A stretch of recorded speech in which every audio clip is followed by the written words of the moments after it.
What's going on there, everyone? What was my last video about? How the tech censorship is getting so out of hand. Almost immediately after that video was posted, what came out on the news?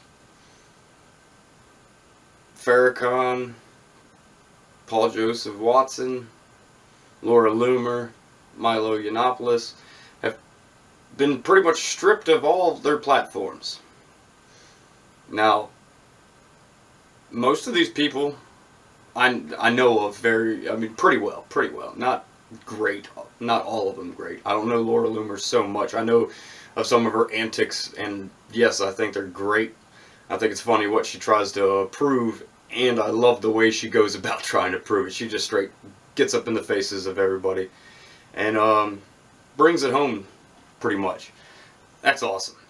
But other than Farrakhan, who they labeled alt-right, which we know he's very much not a conservative.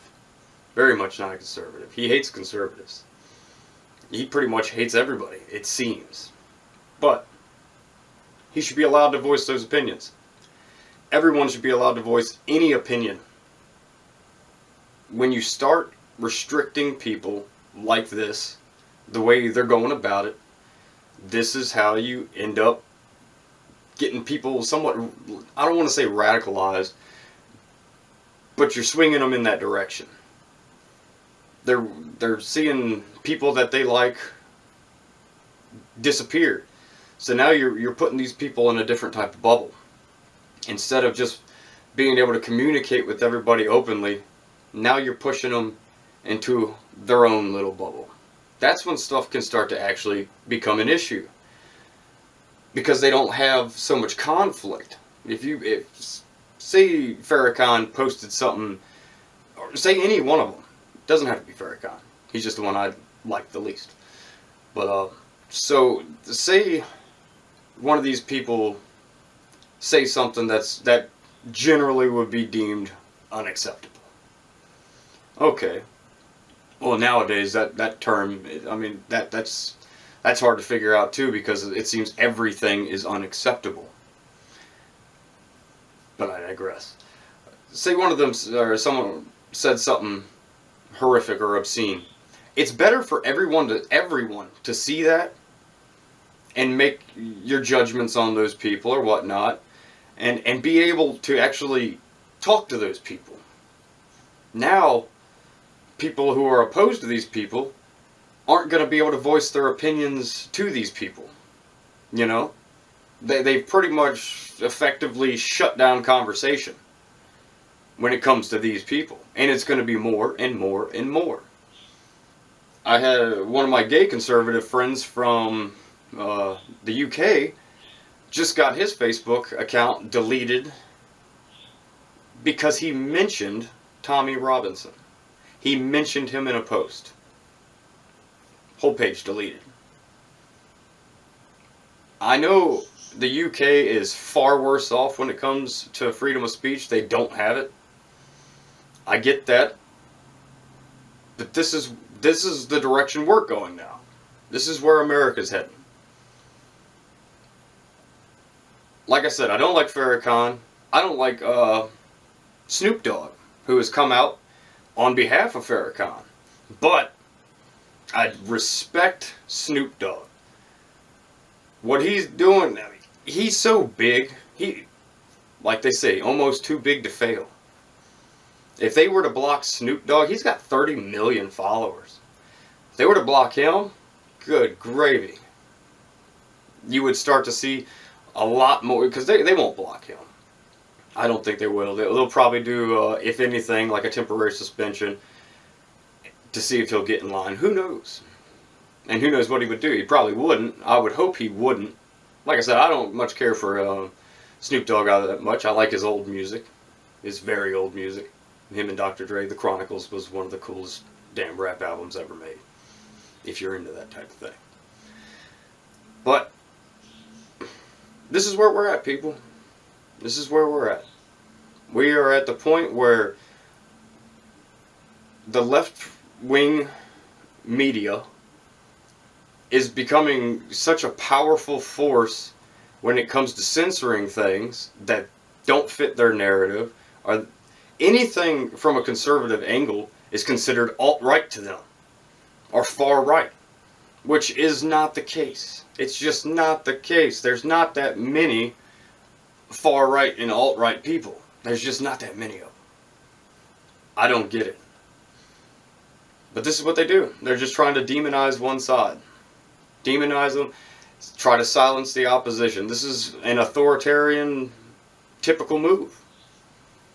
Let's silence the opposition. Every authoritarian has done that in the past, and these media companies and social media companies are no better. They're no better than some of the most ruthless dictators, just because that's what they are. They are dictators.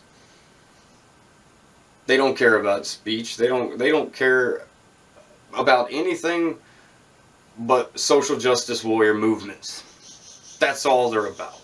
It's pathetic, it's sad, it's a sick, sick time we're living in. But the good news is conservatism is on the up and up. All you have to do is just look around the world.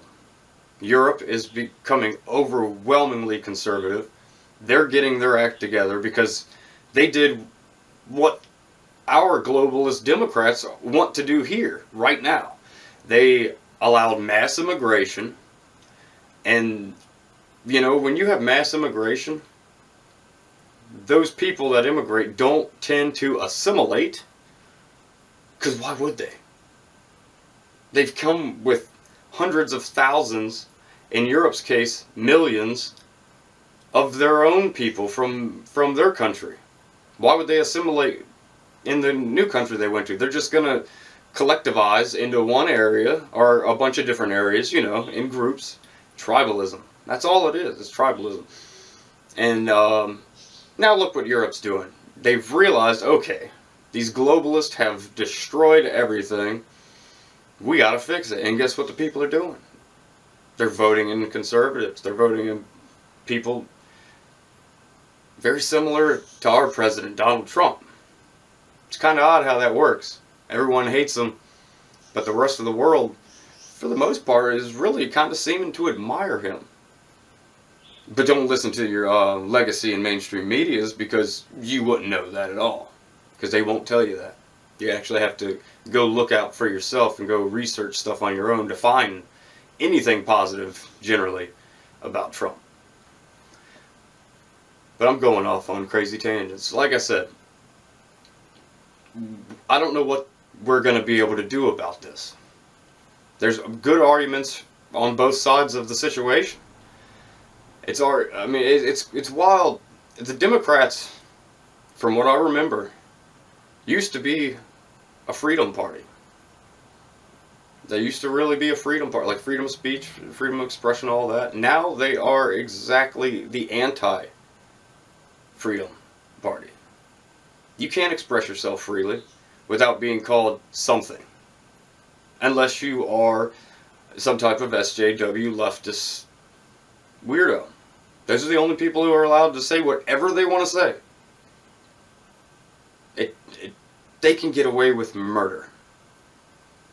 Almost. I mean, for real, they almost could probably get away with murder. Especially if you're on a college campus on the left coast.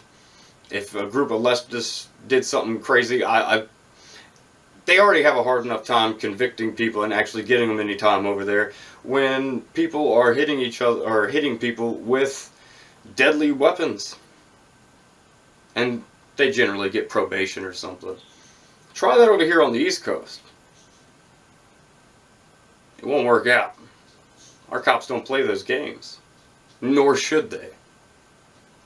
You can't, it's just crazy. It's crazy as all get out. But, we'll see what happens. As of right now, YouTube hasn't deleted most people. They've got a few. They've taken off a few people. But we'll see how it goes. That's all we can do is hope. But I do got a little cool announcement to make. I'm going to do a raffle once I hit 100 subs, I'm going to do a raffle on a guitar that I've been drawing on for the past little while. It's a lot of my favorite little memes and stuff. I'm going to raffle this guitar off. A bunch of little Pepe drawings, you know. It's just a bunch of little fun stuff. But once I hit 100 subscribers, I'm going to put all the first 100 subscribers' names in a hat and draw the winner. And whoever gets picked will receive that guitar just as a thank you. But as always, like, share, and subscribe, and I will catch y'all on the flip side.